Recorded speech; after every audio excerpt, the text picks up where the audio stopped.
Bismillahirrahmanirrahim. Assalamualaikum warahmatullahi wabarakatuh. Kita lanjutkan pembahasan materi kita mengenai usaha dan energi. Sebelumnya kita sudah membahas mengenai apa itu usaha dan kemudian jenis energi, yaitu energi kinetik dan energi potensial yang sudah kita bahas.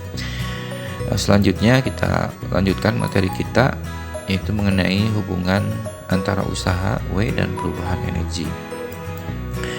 Berdasarkan pengertian energi, bahwa energi itu adalah suatu kemampuan untuk melakukan usaha, ini memiliki pemahaman bahwa usaha yang dihasilkan itu setara dengan besar energi yang dikerahkan saat melakukan usaha tersebut, sehingga dapat dituliskan bahwa besarnya usaha itu tidak lain adalah sama dengan perubahan energi. Jadi W usaha itu sama dengan perubahan energinya.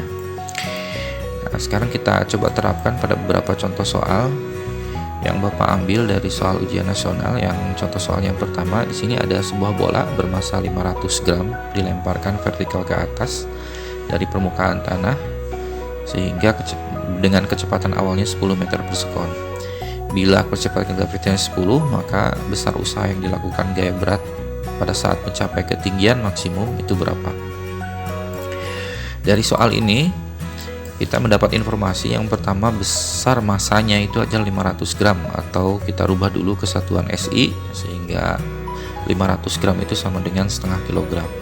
Kemudian kecepatan awalnya 10 meter per sekon dan kecepatan akhirnya ketika mencapai tinggi maksimum berarti dia berhenti atau sama dengan 0. Nah, yang ditanyakannya berapa besar usahanya W. Nah, kita coba jawab tadi konsepnya bahwa usaha itu adalah perubahan energi. Nah, pada soal ini yang terjadi adalah perubahan energi kinetik karena terlihat dari besar kecepatannya berubah yang awalnya 10 menjadi 0. Berarti yang terjadi adalah perubahan energi kinetik. Maka jika kita tahu bahwa usahanya itu adalah perubahan energi kinetik, maka namanya juga perubahan, berarti energi kinetik akhir yang kedua dikurangi energi kinetik awalnya. Rumus energi kinetik itu setengah mv kuadrat, berarti W sama dengan, kita ganti energi kinetiknya setengah mv 2 kuadrat, berarti dikurangi setengah mv 1 kuadrat. Karena energi kinetik itu kan rumusnya setengah mv, berarti kalau energi kinetik kedua berarti setengah mv 2 kuadrat. Nah, demikian kalau misalnya energi kinetik ke 1 berarti setengah mv 1 kuadrat, karena energi kinetik itu rumusnya setengah mv. Nah, maka kita masukkan besarannya, berarti M nya tadi 0,5, kemudian V2 nya 0, kemudian M nya 0,5, V1 nya 10. Nah, ini setengah dikali 0,5 dikali 0 kuadrat, ini hasilnya 0. Nah, sedangkan ini 10 dikuadratkan 100 dikali 0,5 berarti 50 dikali setengah hasilnya 25. 0 dikurangi 25 hasilnya min 25 Joule. Bertanda negatif ini berarti bahwa benda itu benda dilakukan usaha oleh gaya berat. Nah, sehingga jawabannya adalah yang C, besar usahanya, yaitu 25 Joule.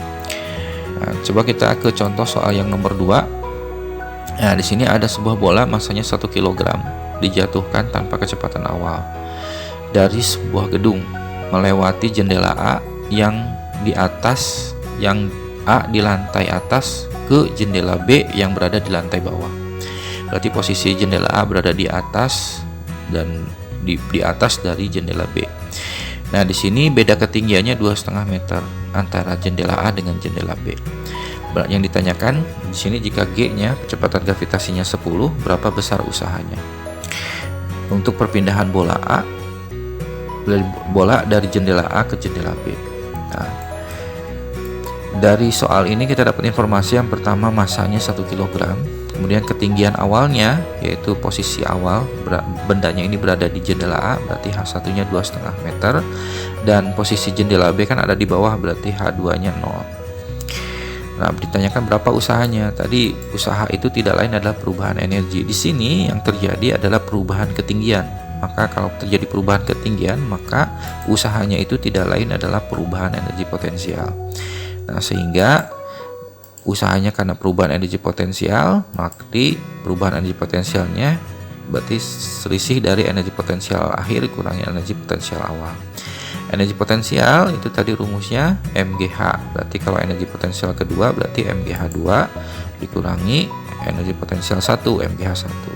Nah, kita masukkan besarannya, M-nya 1, G-nya 10, H2-nya 2,5 dikurangi M-nya 1, G-nya 10 dikali H1-nya 0.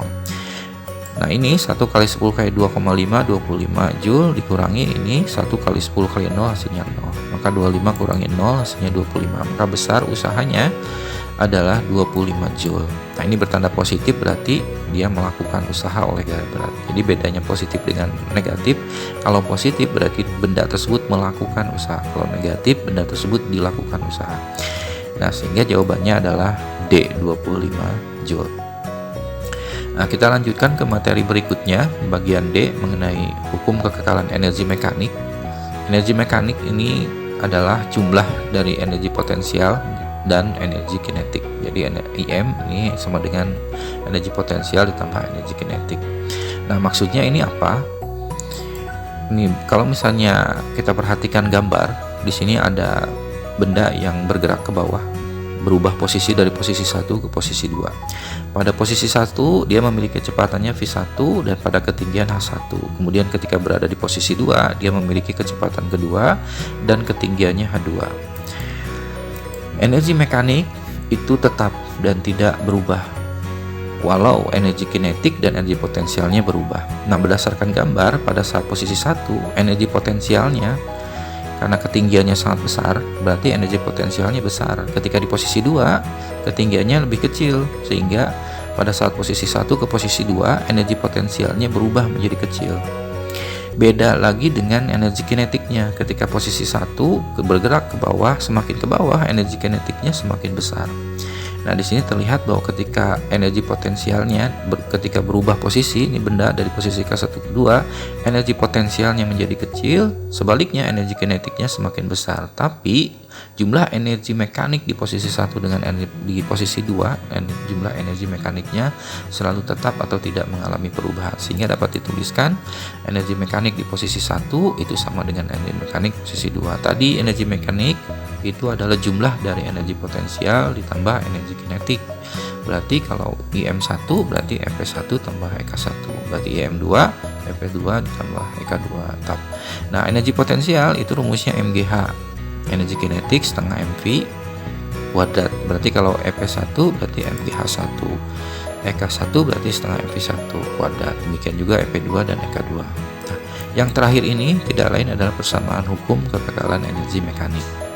Nah, sekarang bagaimana penerapannya hukum kekekalan energi mekanik pada kehidupan sehari-hari? Kita coba terapkan pada contoh soal yang nomor 3. Di sini sama soal yang Bapak ambil dari soal ujian nasional. Di sini ada perselancar dari negara Swedia. Ini menuruni sebuah berseluncur ya, dari ketinggian A ke ketinggian B.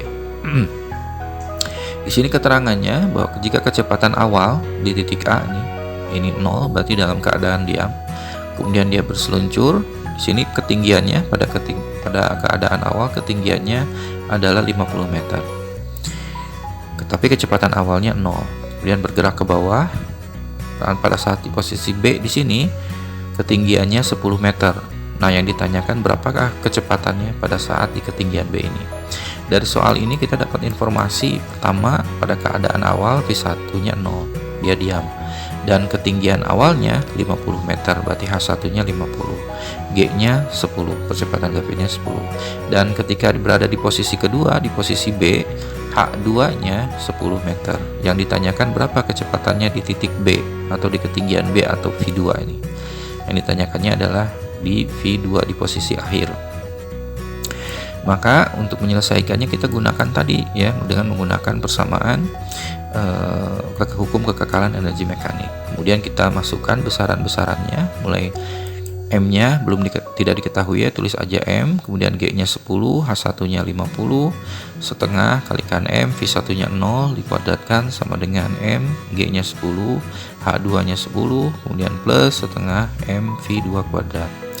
Nah, selanjutnya kita coba kalikan M kali 10 kali 50, ini 500 M, setengah dikali M dikalikan 0 kuadrat hasilnya 0 sama dengan, kemudian ini M kali 10 kali 10 100 M ditambah setengah MV2 kuadrat. Nah, kemudian 500M ditambah 0, 500M, dan ini sebelah kanan kita tulis kembali. Nah, kemudian yang 100M ini kita pindahkan dari kanan ke kiri sehingga berubah menjadi negatif, berarti 500M dikurangi 100M sama dengan setengah MV2 kuadrat. Kita hitung selisihnya 500 kurangi 100, 400M. Nah, kemudian untuk mencari V2 kuadratnya berarti 400M ini dibagi dengan setengah M. Nah, kemudian coret M-nya, berarti tinggal 400 dibagi setengah. 400 dibagi setengah hasilnya 800, berarti V2 kuadratnya 800. Nah, berarti kalau mencari V2 nya saja berarti akar dari 800. Nah, berapa akar dari 800? V2 sama dengan 800 itu tidak lain adalah 2 dikali 2 kali 400 ya. 800 itu 2 kali 400. Kita pecah dulu. Nah, kemudian 400 kalau diakarkan hasilnya 20, sedangkan akar 2 tulis lagi akar 2. Berarti hasilnya akar dari 800 ini adalah 20 akar 2, sehingga jawabannya adalah D. 20 akar 2 meter per sekon adalah kecepatan ketika si pemain ski ini berada di titik B pada ketinggian 10 meter. Demikian untuk pembelajaran kali ini. Bapak ucapkan terima kasih. Assalamualaikum warahmatullahi wabarakatuh.